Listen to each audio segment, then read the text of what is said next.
you can do the inner work and start working through your patterns. And then the data allows you to almost get feedback on how much better you're moving through the external world as a result of the inner work. And so it's almost like the data keeps you accountable so that you're not just doing inner work all day and sitting on the couch. Welcome to today's episode of the Data Driven Actualization podcast. If this is your first time here, this podcast is designed to help men in tech and engineering upgrade their mental operating system and transform their external world while feeling deeply fulfilled inside. Today we talk about how we can combine the power of data and gamification with shadow work and meditation to create an integrated transformation where you know you're feeling better and you're becoming better in the external world. We hope that you enjoy this one. Right, welcome to the Data Driven Actualization podcast. This is Ege, and I'm here with Numer. no last name still. You know, some things have changed, but Numer having no last name still hasn't changed. So, in today's podcast, we're going to talk about how to balance data-driven approaches to move towards your goals and get what you want out of life with a perspective of self-love. Now, before we get into that, you may be wondering, what happened to the charming man and how is this a new name? No, this is not our new YouTube channel. The reason we changed the name is because we realized a lot of the work that we do comes down to helping people improve their own operating system in a way. You know, your mind, just like a computer, runs a software, and based on the quality of the software in your mind, the experiences you have in the world are different. So if you're running a software of peace and love and acceptance, you may be in the same situation, but have a completely different experience. Now, in the past few weeks and past year, one of the biggest things that we've had chats about was also incorporating data into this process. And now that Mr. Numer has joined full time, that's been a lot of what we've been doing with creating systems around data and gamification and using that to keep people accountable. So we realized with our combined backgrounds, me having a computer science degree from UCLA and Dr. Numer, or Mr. Numer for now, having a PhD in AI before AI was cool and ChatGPT was a thing, we realized we have this competitive advantage and this unique background to talk about these things, and especially with Numer's knowledge, actually understand the research studies, which means as we explain it, I just look very confused. So, Mr. Numer, how do you feel about this name change before we I'm get very started? excited. And it was one of those moments where it just felt right. Mm, Um, because it it really balanced something that I'd been feeling for a while in terms of data is helpful, but also if we reduce the richest aspects of our experience and being alive to these lifeless numbers, then you're almost losing a lot of what makes us human. And so, really finding that harmony between data as well as um, how we feel, how we perceive our reality, and in a balanced and integrated way, that really excites me. And I think back to an analogy I think back to is the results of your statistical analysis can actually be wildly different depending on your underlying assumptions about the world. mm, So that's why you need to balance both your internal world with data from the external world, because you can look at the same data depending on two different internal worlds, have two completely different conclusions. And so really finding that harmony between, okay, how do we use data in the right context to improve accountability, to improve ease of implementation, as well as keep track of things, and how do we combine that with the more qualitative inner work, to really help people be their best self. Yeah, I think a good example for anyone listening who maybe doesn't have as much of a research background is when we say data, it could even be a single experience you have in your life. So let's say, you're walking down the street and you cross path with a group of three attractive women and you're a guy, right? So if you have beliefs about yourself that are more low self-worth, you're doubtful about yourself, you're not feeling very confident that day. And maybe it's the first time you left the house and it's like 7 p.m. You've just been doing some programming in front of the computer, maybe watching some YouTube. Usually what will happen is you'll see these women smile and you may think, oh, is something wrong with me? Is there a stain on my t-shirt? Is my jacket placed in the wrong way? Whereas if you have the same experience, and let's say you just crushed a session at the gym, you hit like a PR, you had some oysters, you're hanging out with Mr. Namer, you're enjoying your time. And then next thing you know, when you see that, you may think, oh, they're probably interested and they're getting a little bit nervous. So it's not just data from a research perspective, but it's also how do we interpret every single part of our lives, looking at this as data, but also realizing our interpretation is completely dependent on the assumption. So now, with the idea of data-driven actualization, our goal is to use data to help people transform, but also have them question the assumptions when they're looking at the data so that they build more self-love.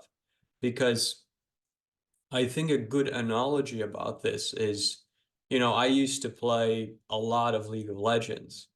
And what's interesting about video games is you could have the same video game, but based on the strength of your system, there'll be certain limitations. Maybe you're not going to see the characters as deeply. It's not going to go as fast. It's going to be That laggy. frame per second. Yeah, that FPS isn't going to be at 60 all the time. As your teammates are enjoying the game, you'll be stuck at 25 FPS, wondering what's happening. And it's the same thing in life, right? The more presence and love and groundedness we can build, the deeper intimacy we have with life in general. So I could have this moment recording this podcast and trying not to get burned by my tea. And that could be so fulfilling, like a peak experience someone would have in their lives. And that's the power of upgrading your operating system. Is that something you carry every single day at every single moment of your life? It's like buying a new computer and coming back to the same game. Everything looks different because you've changed the way that you operate. And I think that's a good segue to today's podcast. So where do you want to start this? Yeah, so to make it less of a technical description about operating systems, really we can think of it as how does building a more compassionate relationship with yourself or self-love, which in this context we can also use the analogy of upgrading your operating system, Mhm. how that, when you combine it with input from data, can help you see the data differently. And this data, you can also think of it as just all the input you receive in any moment, but also data you see on things like your macros, or any other goals that you quantitatively measure. So the idea really was, when we combine self-love and compassion with our more quantitative pursuits in life, maybe you're trying to lose some weight, maybe you have other goals you're trying to hit, when you can marry the two, you're actually increasing the effectiveness of both. And that helps you achieve your goal in a more peaceful way. And oftentimes it also helps you achieve it faster, but that shouldn't always be the goal either. So, Mm-hmm. really, by marrying this idea of self love and compassion with a data driven approach, we can really um, get a lot of benefit in how we go about accomplishing our tasks. Yeah, exactly. And I think for people tuning in, one of the important things to look at are those moments in our lives where we may not be as compassionate with ourselves and how that actually changes the data that we receive.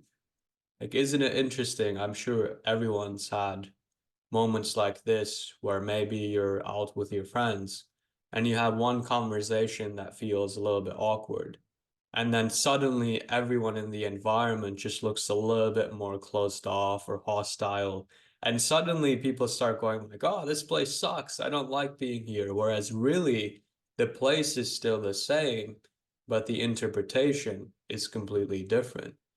And it's almost like when we carry this perspective of self-love, it's like that scene in Spider-Man, right? When Tobey Maguire initially becomes Spider-Man and he puts on his glasses and he can't really see himself in the mirror anymore. And he takes them off and he's like, whoa, what happened? My vision is fixed. I don't need these glasses anymore. That's how self-love feels like. Because then we could actually see how in each every moment and every data we receive, there is actually love in that, even when it may not be as apparent to us in on surface. And I think, one of the ways we help people through the data to feel that is to actually show them. So it's like, sometimes you have a feeling, oh, I am getting better. But then the mind wants to know, oh, how do I objectively know that I'm getting better? So if we're tracking someone's mood, then we can go, oh, your mood went from 7 to like 8.6 in the past few months. And that's a good example of how the two can combine. Yeah, and that's the beauty of it, is that there's a feedback loop between the two, where when you look at the data with more self-love, um, that helps that helps you see the data with a better perspective. And then when you see the data with a better, as well as find more patterns, and then when you see the data with a better perspective, you're actually able to develop more self-love, because you're like, wow, I actually did so much. Mm-hmm. Um, so I think, to make this less abstract, more concrete of an example, I'd say, you know, I think both of us are familiar with cutting weight and doing fairly long cuts over multiple months. Mm. And, you know, we do the standard track your macros as well as progress photos. And every now and then, one day a week or something, when you slip past and make some mistakes, it's so easy to be like, okay, I screwed up. I went 1,000 calories over, or I ate like 5,000 calories of pizzas and ice cream last night. And Right. then it's easy to just be like, wow, I have zero self-control. I'm this, I'm that. It's very easy, especially I felt like for me, to kind of go down that rabbit hole and be like, okay, now to compensate, I shouldn't eat anything tomorrow at all, or I need to eat a Yeah. 1,000 calories less than my maintenance tomorrow, right? Um, and then in those moments, if you can just look at the data in terms of, wow, okay, maybe I messed up one day, but actually I've done so well over the past 3 months, and I am sticking to my goal like 85% of the time, and I've made X amount of progress. Mm-hmm. When you see that, you're actually able to be like, wow, I'm actually doing a really good job. And it's not like I lack self-control. It's just people, we aren't perfect. Yeah. And when you look at it that way, you can then look at the current data, be like, okay, life happens. Sometimes we Mm, eat entire large pizzas by ourselves. And then because you're looking at that more compassionately, you can think, okay, what were the causes and conditions mm-hmm. that led me to eat that large pizza by myself? Which again, fair game, like that's your thing. That's your thing. If you can make it work with some Right. sourdough crust. Um, but the idea being that I realized a lot of times by looking at the data more compassionately, I could understand the causes and conditions that led up to it. So I think a common pattern for me was, well, the last meal I ate was at 2, and then I'd just keep working. And Mm, then I'd be home at 8, being like, just anything that is edible and in my sight, I am going to just go ham on. And right. then that made me realize, okay, I need to have another meal in between, and that's going to help fix this pattern. And so by looking at it from a lens of self-love, you're able to kind of arrive at that conclusion versus if you just are very harsh on yourself, it's easy to think, oh, I just lack willpower. Tomorrow I need to be even more disciplined and not let this happen. Mm, And that often just leads to a kind of a going too hard in one direction and then going too hard in the other direction and just yo-yoing in between. So really, um, the self-love really acts as a stabilizing agent in our pursuits and keeps us from not going too extreme in either directions. yeah. And what you talked about there is quite interesting because one of the ways in which, with the whole healing process, you can kind of put yourself more at ease is you can do reality checks. So what you said is kind of like a reality check where if someone says, "Oh, I'm completely undisciplined," and you have this thought, and the moment that thought takes over, you can go, "Well, what percentage of my life am I actually undisciplined?" For you, the answer is probably like 1, 2%. For other people, it could be like 50%. Then, okay, let's do something about that. And the other part of that is we can also do reality checks with emotions. So, for example, you may be very scared of something. Like if there was a snake right there, I wouldn't be very happy. However, we're also sometimes scared in situations that don't really make sense. Like, let's say you want to go talk to a stranger and you feel so much fear. You can ask yourself, how appropriate is this emotion to the current situation? Like, is there actually something to be afraid of? And usually the answer is no. Well, that's not going to potentially take away all your fear, but just like you said, looking at the data in a longer time horizon and seeing how does this small experience fit into the higher level perspective just gives us a more accurate understanding of reality and of ourselves. And I think that's where people think of self-love as this woo-woo concept sometimes, but really it's extremely practical. Like we wouldn't be talking about it here if it was just a feel-good thing. And then it's like, yeah, you feel amazing for 15 minutes and then you go back to your life. Next thing you know, you're still in debt, you still have relationship problems, you still can't stand up for yourself, and you still use meditation as an escape from the life that you want. We're not talking about that. We're talking about how to incorporate this into life from a practical standpoint. And I think that's where seeing everything, like you said, as input to ourselves and looking at it more as data is super powerful. And I think, it's so funny. Engineers can do this when addressing an outside problem or writing a program, but they may also get reactive about, hey, is Linux better or Mac OS? Oh, I can't believe you did this, or I can't believe you think this programming language is better than, Tabs or spaces. yeah, tabs or spaces, man. That's the ultimate battle. Top 10 anime betrayals right there when you switch from tabs to spaces. Um, so a lot of these outside technical skills people build in their career, we can use the same technology for how we look at reality. But usually what clouds judgment is we come from that first person perspective. So that's why it's easier to find blind spots in others than in ourselves, because we can go, oh, how is this person getting so angry about this? Like a projection. And then Yeah, you don't realize, oh, I actually do the same thing. yeah. No, that was one of the cool things, as you shared more of the inner work stuff with me.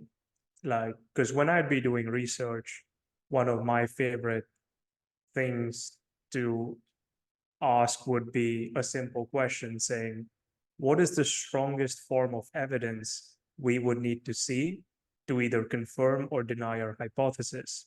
And Mm, a lot of times that got me so much clarity in terms of the research task. And to me, it felt quite similar, the exercise you said about having a conversation with yourself. Like, how often do we, in a moment where we feel very fearful or a lot of emotions, how often do we just stop and ask ourselves, what really is causing all this fear in me? What really is causing all this anger or restlessness in me? And it's very much like asking the question in the external world gave me a lot of insight. Asking it to myself internally was equally as illuminating of, like my patterns as well. mhm. And the more you understand your patterns, it's kind of like running a program with the debugger on. Like you can go line by line and go, okay, what's happening on this line? Is this where the issue is? Let's run that again. Oh, interesting. Maybe it's not where it is. Where was the first time this became a problem? Like maybe you had a function that called a function, right? So you go into Yeah, the function, you think the issue is there, but actually the original function was where you messed up. It's the same yeah, thing like beliefs. You may go, oh, I'm overeating, then let me not buy any sweets.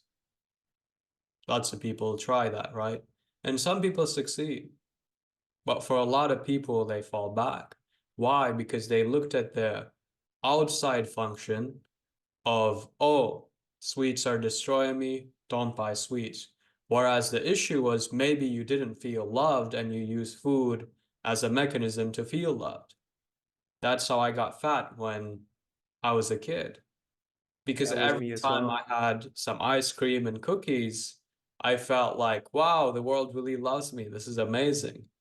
And that Yeah, was a way for me to avoid conflict in my life at that time and find a level of fulfillment, except the fulfillment wasn't really full. yeah, So that's where we can go into where that issue comes from, understand ourselves more, and actually make these changes in our life. yeah. And the reason I'm really excited for this is because all these concepts also are almost equally counterbalanced from a data-centric approach. And what I mean by that is, yes, there's aspects to food which we use, or I used as well, to dissociate and avoid feeling the discomfort of the situation, whether it was, okay, I need to work on this deadline and I have to, just sit and grind it out, and I'd rather be playing with my friends, so let me order a pan pizza while I sit and work by myself. Mhm. The cool thing is that there's also an external aspect to this of, when cortisol rises, hunger signaling changes. And so there's also a biological basis for us having these cravings in times that we Mm. perceive as stressful. And then on top of that, the thing I really like is that you can do the inner work and start working through your patterns. And then the data allows you to almost get feedback on how much better you're moving through the external world as a result of the inner work. And so it's almost like the data keeps you accountable so that you're not just doing inner work Mhm. all day and sitting on the couch and, doing God Yeah. knows what. You're actually being held accountable to, okay, I did all this inner work and now I'm going to see, okay, have I been showing up at the gym better? Have I been Mhm. able to eat better? Because that was like one of the interesting things for me was the more I worked through my pattern of how I ate food, the more I was able to see, okay, actually hitting my macros was so much easier. And Mhm. so having this data centric approach really grounds the inner work in this very tangible and external, in a very responsible way, such that the inner work doesn't become an avoidance mechanism in itself, but rather it becomes a tool to help you move through life more effectively. Yeah, definitely. And I think as people, like you said, I think one of the tricky parts about inner work is sometimes it's hard to see how it works. And, people go to therapists for 5 years and they're still working on the same issue.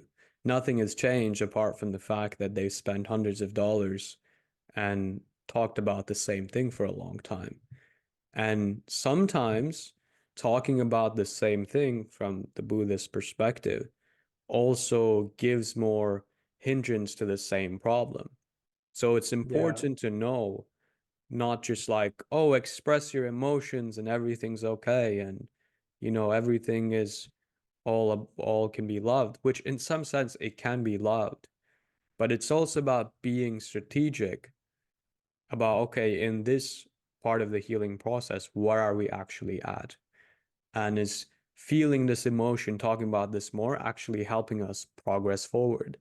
And I think that's where the data comes in, as you said, is people get to see, oh, this is how my life also changes as I heal these things. Because for me, having this as a big focus for the last few months, like I haven't had a coffee in 2 months. Maybe I'll have a coffee again at some point. yeah, So I'm not attached to it either. I think that's the other downside is when people obsess too much over data and optimization and lose the bigger picture. Now their data looks great, but it's like those yeah, people who have the aura ring, right? And they get addicted to increasing their sleep score. And then now they can't sleep anymore because they want to beat their score from the last day. yeah, And then they're exactly. like, wait, what? Now they're stressed about the quality of their speed or their sleep. And this is what we're balancing. Like, how do you improve in the external world? But then as you improve, you don't create more suffering and get stuck in the endless cycle of, oh, I just benched, 200 pounds. And then until I bench 235, I'm still going to push hard. I'm still going to struggle. I'm still going to beat myself up. It's more about Yeah, how do we grow consistently while still having that love for ourselves, and the data and the inner engineering really combines this well. yeah. And those are really good points you touched upon around the limitation of data, because I a quote from a different podcast I was listening to came to mind was the guy said something like, when you start chasing a biomarker, it stops being a biomarker, meaning, biomarkers, maybe I'm butchering the definition, they're these biological quantities you measure in people's bodies that are supposed to act as like proxies for some underlying marker for health or disease. Mm-hmm. And so a lot of times we want to find good biomarkers, and then we want to evaluate the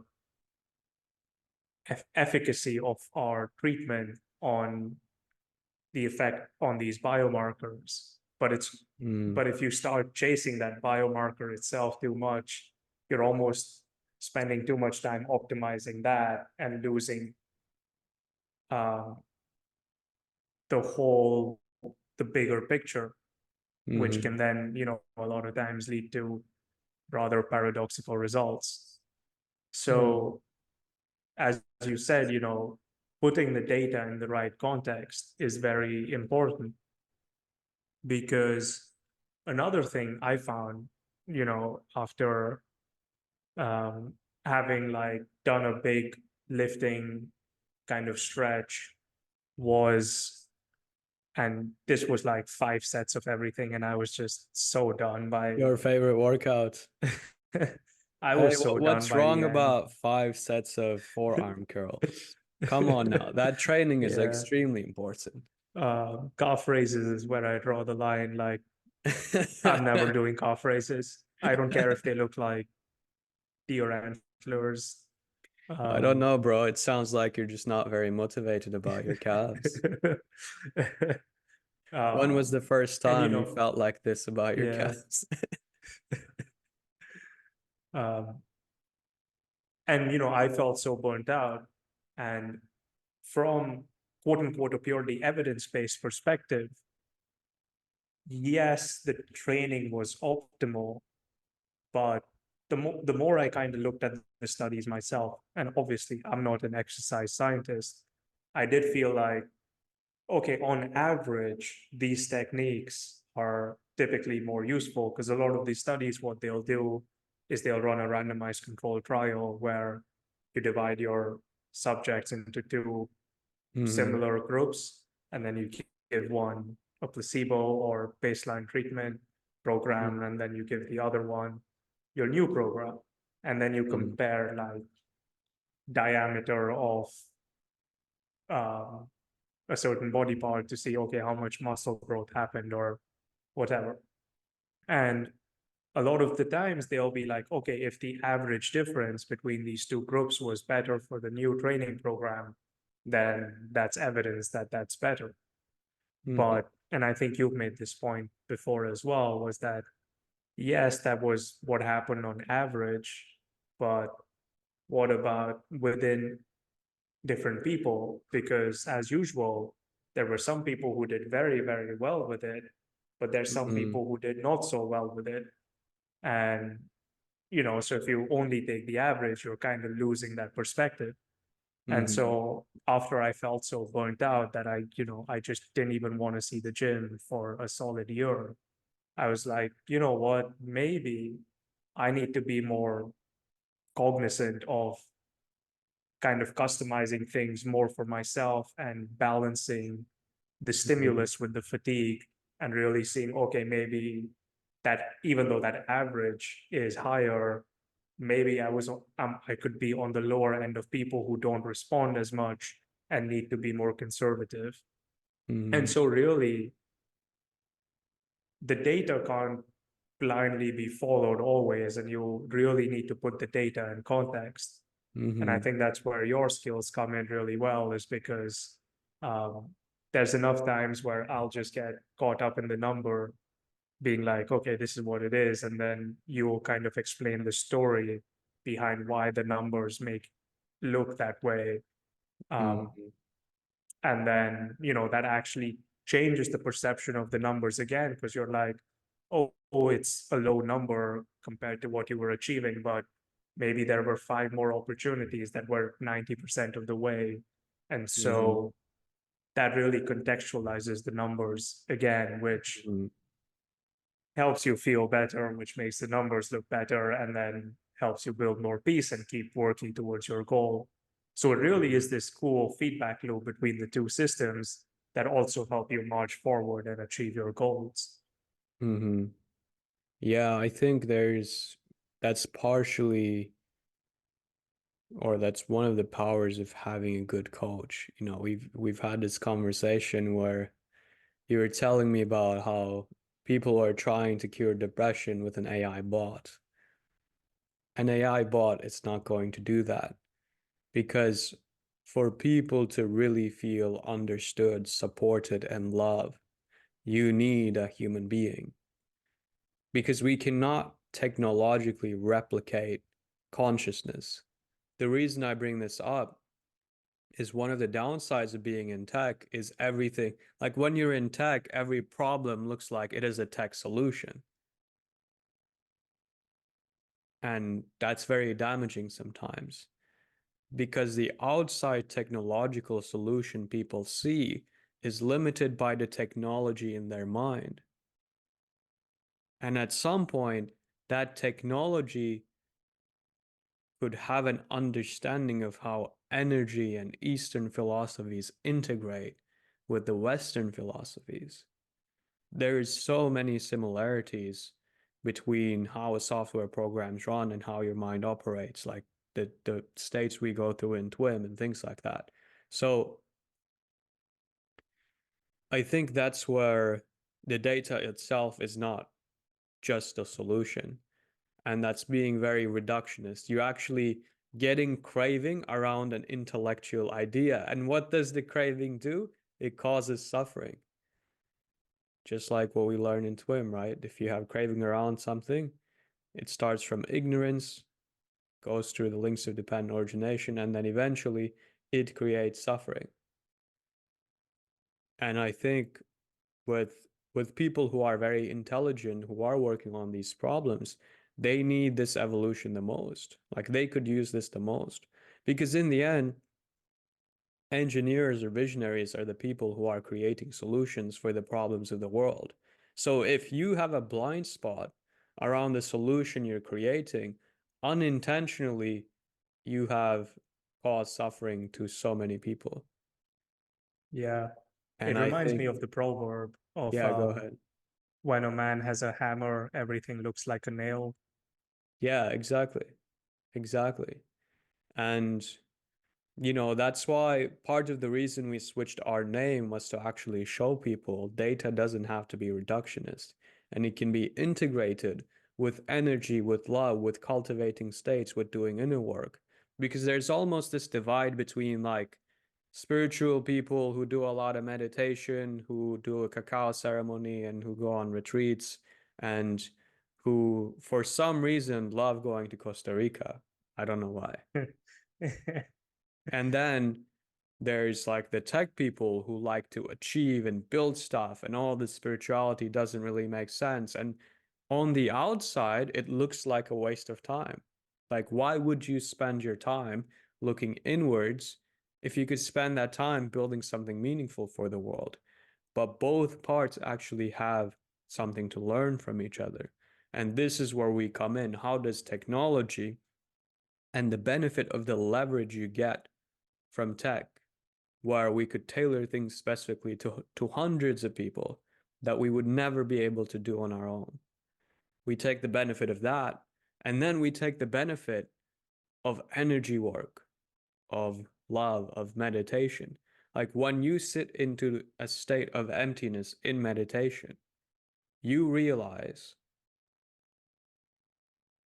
emptiness is very peaceful. So you don't actually have anything to lose. Or when you imagine holding a baby and sending this love to this baby, making this baby feel taken care of and accepted and safe and protected. And you just keep paying attention to that love that you feel, it changes your experience. And if you carry that with yourself for the rest of the day, then that changes your experience of the day. And then you could carry that for weeks and months and years to come. So then your whole experience of the world itself becomes different. And then the data that you look at doesn't cause as much suffering anymore. If something cannot be solved with technology, doesn't create as much frustration anymore. And sometimes using technology in the best way is making the decision not to use it. And that's something you're Yeah, really good at, you know? When we're building things, I'm like, this would be cool and this would be cool. And sometimes you'd go, wait, but we don't need technology for that. We could just do this. And I yeah, think it's the same thing with how people work on their own journey. Don't cling on to one tool. Pick the best tool for your purpose. If you want to heal yourself, don't just do therapy, integrate different modalities into it. Do energy work, do some chanting, but understand how they integrate. And if you don't, then work with someone who does. You know, don't, it's like, it's like when people obsess over one football team or one basketball team and they'll only watch this team's games. There's so many teams to pick from. And the other teams, sometimes they play well as well. So learn what you can from each modality and then combine them and don't get attached to any modality. And sometimes that can be data itself. Because guess what? You could optimize every single data piece. And people live like that, right?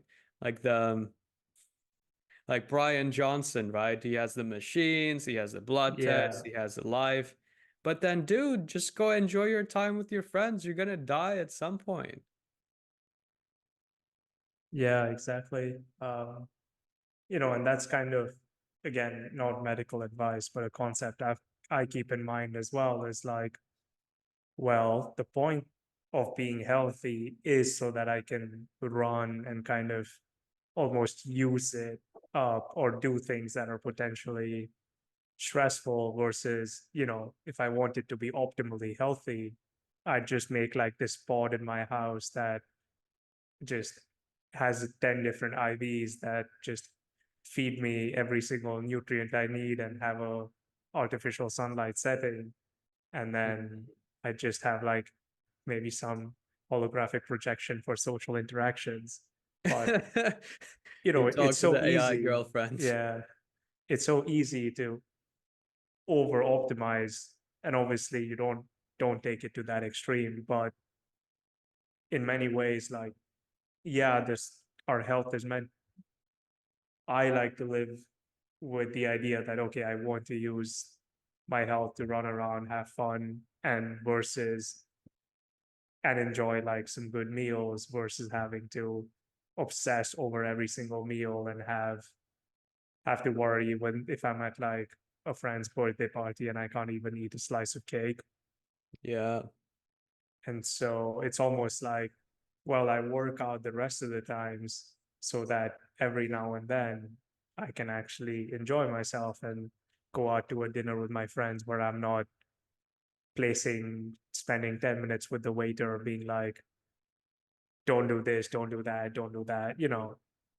And so it's quite important to also remember the big picture of, okay, at the end of the day, we want to have fun, we want to live a good life. These things are tools to live a good life and not necessarily ends in themselves. So, and it's quite easy to forget that. Hmm. And that's where the gamification fits in really nicely with the goal of, how can we make this as fun as possible? Hmm. Yeah. I think also when we use data, it's like looking at the world black and white. You still see a lot. It's still an accurate picture, but there is no color in this picture. I think as long as people understand that, that's okay. But I think at some Yeah, point people forget there was color in this world to begin with. And the color in the world, just like you said, comes from being able to go have a meal with your friend without worrying about it, or finding how what you enjoy fits into a sustainable long-term plan.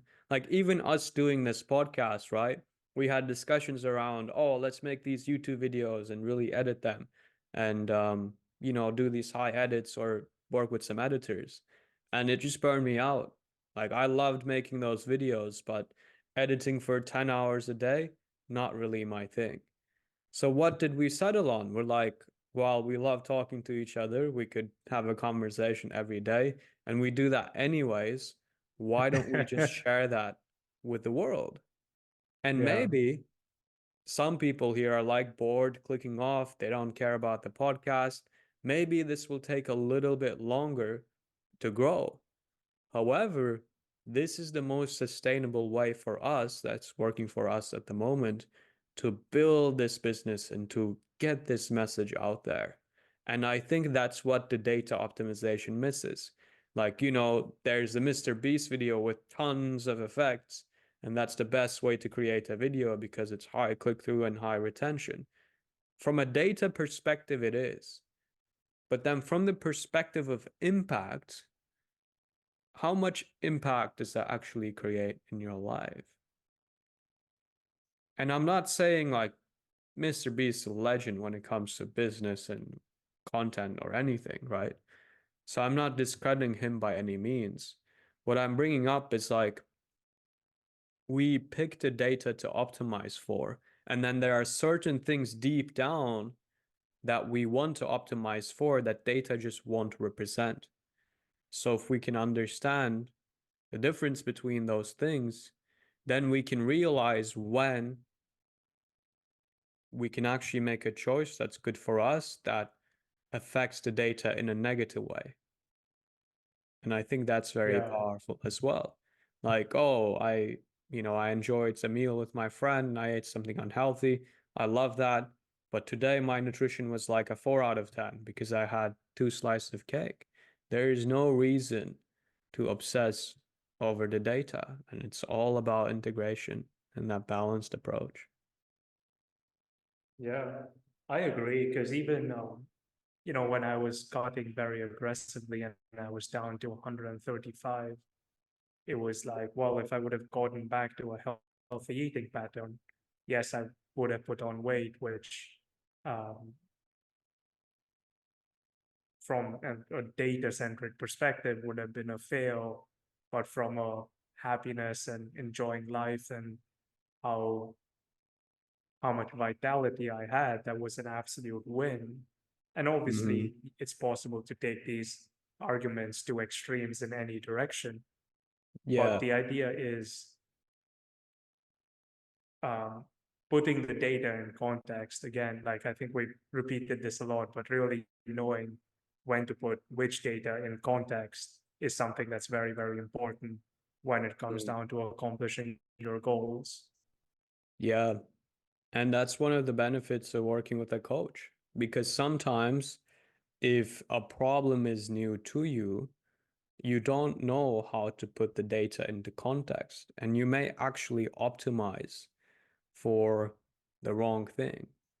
Just like a guy could have trouble in conversations and he thinks, oh, I need the step-by-step system, the flow chart to make this person interested in me. Whereas deep down, the problem is he doesn't feel comfortable with himself. Maybe he believes if he expresses his authentic world, people are not going to like him. So this person can optimize all he wants for creating an interesting persona and having an interesting conversation, or even having those like perfect programs to run the conversation. But then 3, 4 years down the line, he's going to be like, all these people who are in my life, they don't care about me. They care about this persona I created. And that's really Yeah, the downside for optimizing for the wrong set of data. So you want to work with someone who can not just see where you will be in 3 months, but where you will be in like 3 years and 5 years and 10 years and give you that level of guidance. An AI bot is not going to do that. And I'm yeah, still waiting for the angry DMs, by the way. um, yeah, and it actually touches on another concept from like AI, of this idea of reinforcement learning. And Mhm. in many ways, yeah, if you chase the wrong outcome, you're almost reinforcing the wrong loops. Mm-hmm. Because, for example, if you overly reward yourself on accomplishing the outcome and Mm-hmm.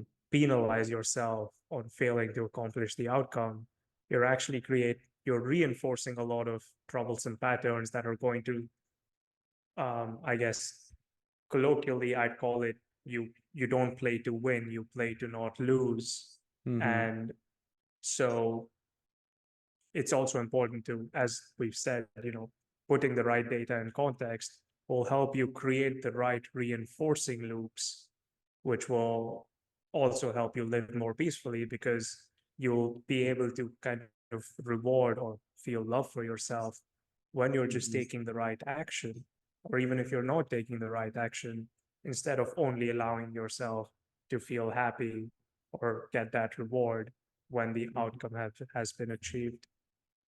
Yeah. So how would that compare in like an AI learning model and how someone's learning like a new skill?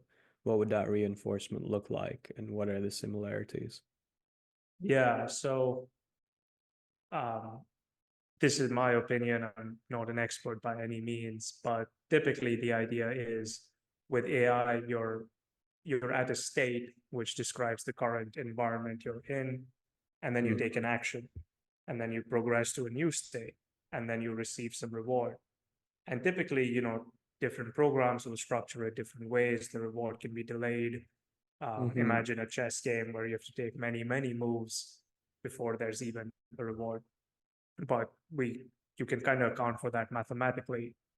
Mm. And it's quite interesting because there's this concept of exploration versus exploitation, which says when you're learning to navigate the environment, don't just always keep taking the actions that myopically give you the most reward, meaning don't Mm. just keep taking action that is always giving the maximum reward, because you could you could just be going down a path that for now is giving you maximum reward in versus a path that you only find by making a couple mistakes that gives you exponentially more rewards.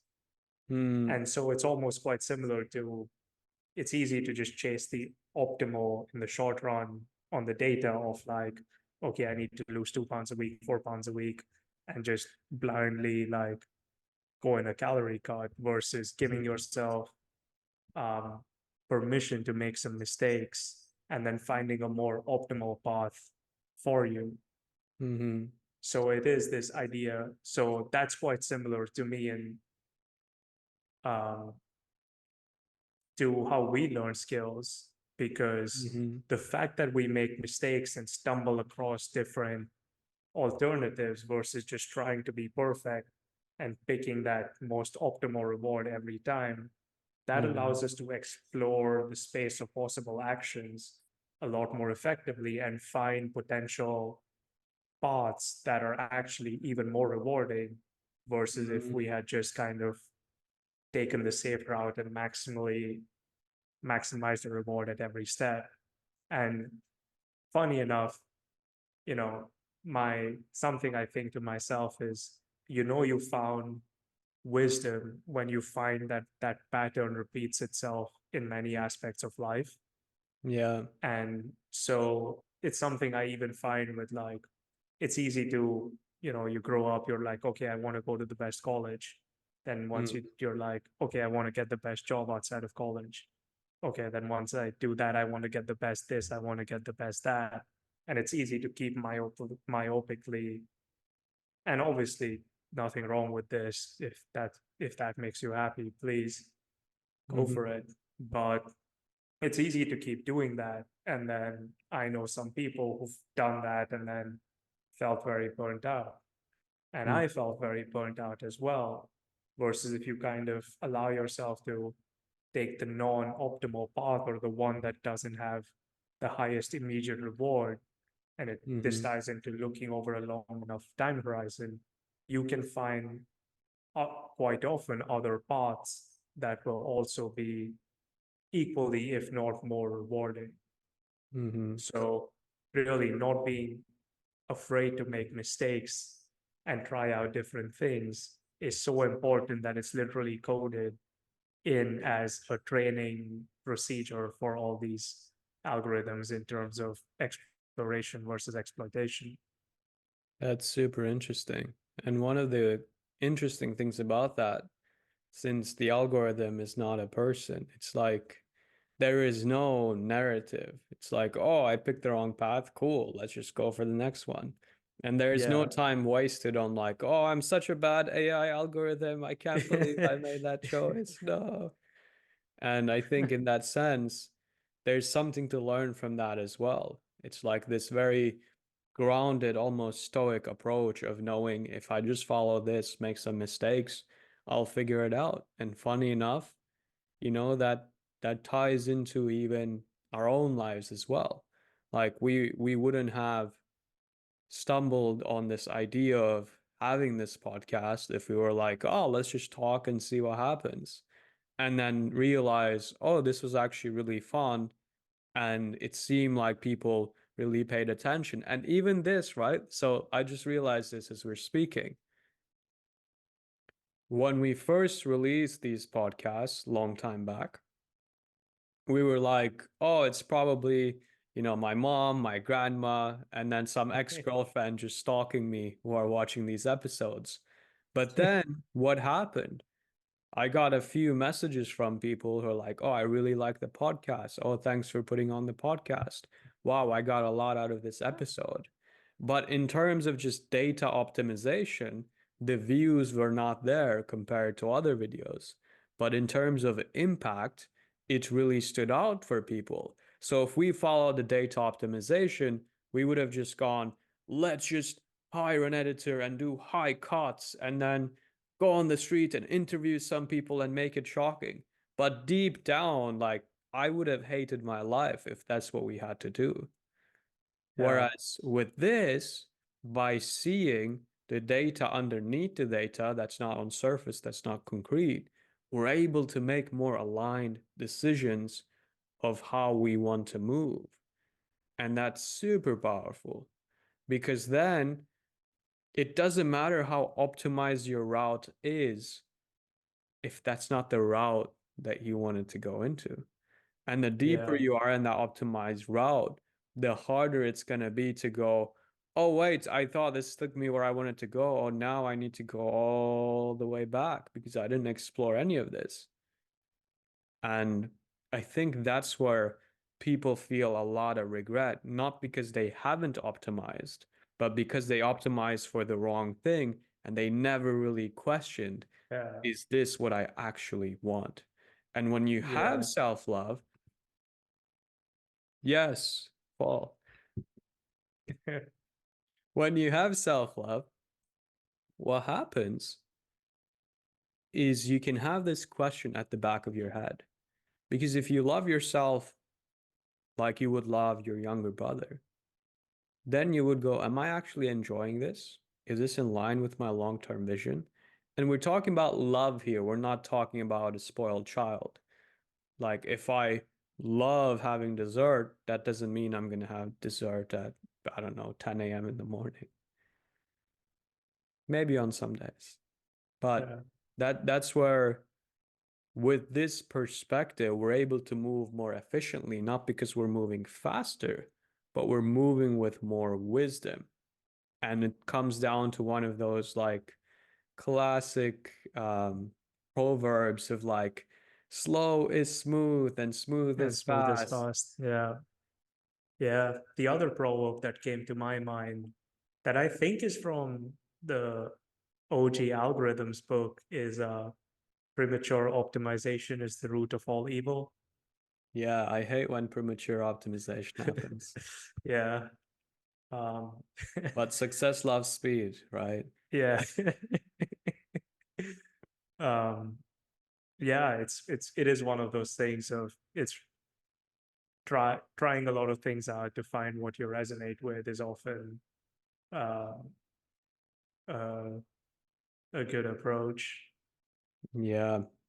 So how can people, to kind of wrap up this discussion, incorporate data to build more self-love and find that sweet spot for themselves? Yeah. So I'd say it really begins with, personally, for me, it started with installing like a calorie tracker, but you can make it even simpler and say, okay, I'm going to use, most phones come with a health app that tracks the number of steps, that Mm-hmm. tracks how much you slept. So even, starting to look into that and seeing, what's it called? Look at your steps, look at your sleep, push yourself to hit 10K steps. Or if you want to do that in other aspects of your life, just have a journal and say, what's something bold I did today? What's a win from today? What's a lesson I learned today? And then by slowly logging those, you can start to record wins, record lessons, record activities that you've performed. And then you Mm. can look at them over the week, or even the cookie jar exercise is such a good one, right?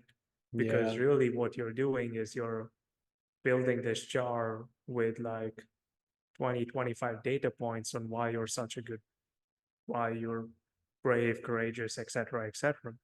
Mm-hmm. So any of those exercises with tweaked such that they're not just feel good things, but also involve some amount of action in the real world, Mm. that would be a good starting point to start incorporating data to build more self-love. And then as you build more self-love, use that to push yourself in the external world, which will give you more data for your journal or your cookie jar or your app, for Mm. health and fitness. And that will kind of allow you to develop more, not just self-love, but also make more progress in the external world toward and work towards your goals. Yeah, I love that.